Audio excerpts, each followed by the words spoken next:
Our next guest in the Toyota Solutions studio is one of this year's Toyota Mothers of Invention, Emily Kennedy, who is sort of the brain behind a really innovative technology that is helping law enforcement, from what I understand, identify victims of sex trafficking, as well as the perpetrators of sex trafficking. Do I have that right? Correct. Okay. Yep. First of all, congratulations on Thank you. getting the MOI recognition. I know that's a game changer for a lot of startups. Tell us a little bit about Marinus Analytics and how you conceived of the idea. Yeah, so I learned from a pretty young age that sex trafficking exists, and it just really sunk into my heart. I don't know how to explain it, but it was one of those things that I couldn't stop thinking about. You were traveling over the in years. Eastern Europe, weren't you? That's right, yeah. At the age of 16, traveling through Eastern Europe, and we came through some towns where there were like bigger children and children trying to wash car windows, and they just had this air of desperation about them. I was a very naive 16-year-old, and I didn't really know what was off, but something seemed off. And one of the people that we were with said, well, these children are trafficked by the Russian mob to beg on the street, and if they don't bring home enough money, they'll be punished. And so that really stuck with me, and over the years, I knew I wanted to do something about it, but I didn't know what until I got to Carnegie Mellon and saw some of what technology can do to help people and see a real application there. So what's interesting is Emily's background is actually in the liberal arts, and I think a lot of us liberal arts majors might find it intimidating to delve into the technology field. How did you even start? Well, one of the things is that I was really lucky to have some professors who wanted to take me under their wing, basically. So that was one of the great things about Carnegie Mellon, is that they're very interdisciplinary. I actually had my thesis advisor in humanities, and when I told him, hey, I want to look at online data and how it can be used to find victims, he said, okay, you need to get another advisor to help you on the tech side. And he recommended a list of people, and one of them was Dr. Artur Dubrowski, who I ended up working with and founding the company with. And he directs a lab within the Robotics Institute. Okay. And so I think really my pitch to him, he was really inspired by that. And he said, hey, we have some tools in the lab that you might be able to play with and see what you can do with this data. And so it was really a mutual exploration just to see what we could do, but really exciting as well. And out of it, you have actually created a tool for facial recognition? Mm-hmm. Yeah, so we have Traffic Jam, which is our suite of AI tools for law enforcement. And what that does is enables law enforcement to make use of the hundreds of thousands of ads selling sex where many of these victims are pictured. And so facial recognition was one of the things that we implemented last year. We partnered with Amazon Web Services to put this together. And basically what it enables law enforcement to do is when they go into the face search tool, they can upload a photo of a victim, which is typically coming from, and it can be adult, child victim, from social media, from a missing persons poster, and then within seconds find if they're being sold online. If so, where are their ads? Where are they last pictured, and really pull together the case. And we've had so many success stories of detectives taking photos from public news articles about a missing 16-year-old, and within seconds finding their ads in a neighboring jurisdiction, sending that info to the agency working her case, and we've had victims rescued within a week with that method. Have you ever gotten to meet any of the victims or hear about what's happened to them as a result of your technology? We typically don't meet with them just because it's usually law enforcement and or the victim services agencies who work with them. That's understandable. But we do get to hear the stories, which is really inspiring. What did getting the recognition as a Toyota Mother of Invention and the grant, what did that mean for your organization? So the recognition and the support from the Toyota Mother of Invention Award was amazing and is still amazing. So the grant is allowing us to expand our user support because we're now looking at data in 18 countries, and so making that expansion 18 countries? Yes, which wow. this is how broad the problem is. And then obviously the ability to have a platform to speak about the work is just invaluable. Can you talk a little bit about how you've structured your company? Is it a nonprofit, or how are you keeping keeping things afloat financially, and what was the process to do that? Because I think there are a lot of, wannabe social entrepreneurs that come to the conference and are interested how to get started. Yeah, so in order to spin out the technology into the company, we decided to go with the social impact company model. So we are a for-profit with a social impact. And so we've been able to start the company and have it running for 4 years without any VC traditional funding.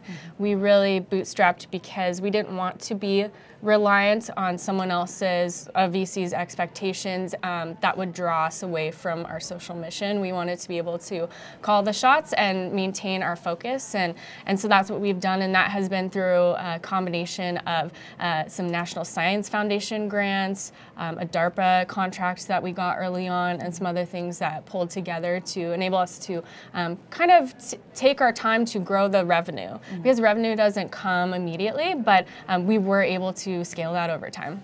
And how many people do you work with now? Our users? Yeah. So we work with hundreds of local, state, and federal law enforcement agencies in the US and Canada, and then we're also branching out. We're working on our UK expansion right now and some other countries as well. Obviously, the big international push is part of it. Talk about some of the challenges that you have faced along the way to building up, this terrific technology. So one that comes to mind is scaling. So this is something, you hear that all the time. Oh my gosh! But specifically talking about getting a technology out of research and scaling it up into a fully productized, market-ready that software people tool. are using. Oh my gosh! And what you don't realize until you do it, honestly, and anyone who's coming out of research, I would say, look out for this, because tools and research are really built to be built quickly and be pulled together from kind of existing parts and just rapidly tested, but they're not really made to scale. And so we definitely, and the thing is that our point that we hit where we really needed to make a change in order to scale, we were scaling fine until about 2 years ago, and then we realized, okay, like the data is not going to hold, it's not, we were getting way too much data, which really shows the size of the problem. And so, yeah, we just realized, okay, this research grade model does not work anymore, and we had to rebuild the whole thing. Wow. And so I would say watch out for that, because, and that was, That's a scary inflection point, I think. Oh, yeah, and that was like 1 or 2 years after we'd started the company. So, you're already going, so you better figure it out. And our team did, my team did, which was awesome. Obviously you have. When you're dealing with big data and you're dealing with algorithm, it's hard for me not to think about current events and Facebook, and I wonder how closely you've been following these discussions. Quite because closely. one of, I think, one of the issues with Facebook is it did scale really quickly, brought things to market, and maybe didn't think about all of the unintended consequences of that. How much does that weigh on you?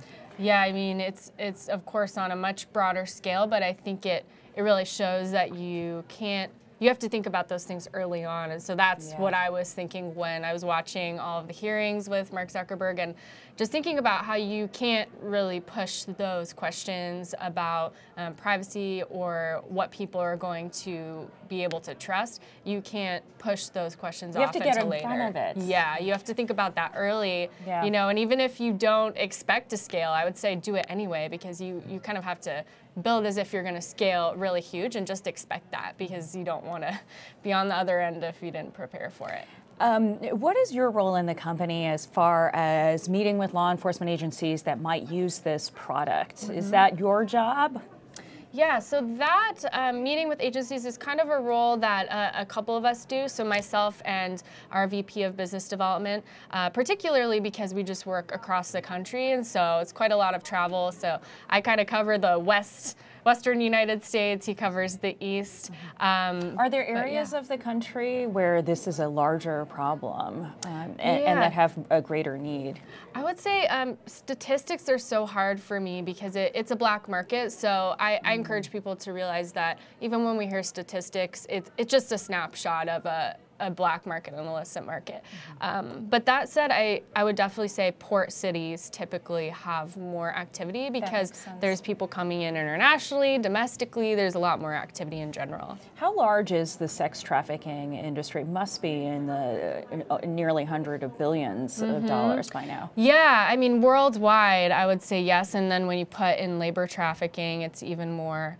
So, you know, there's all these different kind of estimates out there, but it's a significant problem, and I'll just put it this way, it's happening in your city, no matter what. It's happening everywhere. It's not a respecter of socioeconomic level, of location. It's simply a lucrative business that people are going to figure out how to do it. How much longer do you want to focus on this issue, and do you have ambitions to look at other social problems and adapt this technology for those as well?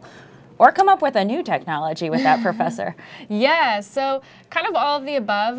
We're definitely working on expanding the application of traffic jams. So this year we're really looking at two things, usability and mobility. We want to put and we're actually about to release a mobile version of Traffic Jam that will put facial recognition into the pockets of law enforcement on the go, so they can do victim identification on the spot, which is really crucial for these cases where they're being moved around, the victims are moving around, and things change quickly. And then we're also right now working with financial institutions to help them better understand criminal activity in their data, because we started to see quite a bit of overlap with the sex trafficking kind of subset of data and other things like money laundering. Money laundering, yep. So huge application there, and so that's something we're working on as well. Let me just get a little bit more of your personal background and sort of what women and maybe men also inspired you to have such an ambitious goal for yourself. I would definitely have to start with my parents, because they never never held me back in any way, and especially my dad always said, you can do anything you want to do. You can, and I think that's so important, especially for women, because I think, at least I know for me, there's a tendency to overanalyze things. Totally. And not overthink and not want to like make a decision until you have it all planned out perfectly. And I've talked to quite a few female entrepreneurs who have asked me that, like, how do you overcome that mental block? Yeah, exactly. And honestly, it's just, you just start. You got to just get started. And the thing is that you find out that you're not going to know all the information at the beginning, and you're going to have, you know, wrong assumptions and things that don't work. But as long as you stay focused on the overall vision that you're moving towards, you're going to figure it out along the way. And, you know, that's part of the fun of startup life. Emily Kennedy, we wish you all the best of luck. Thank you. Congratulations again on being a mother of Invention. It's such an important product that you're putting out there, and I hope it continues to grow. Thank you. Thanks for joining us.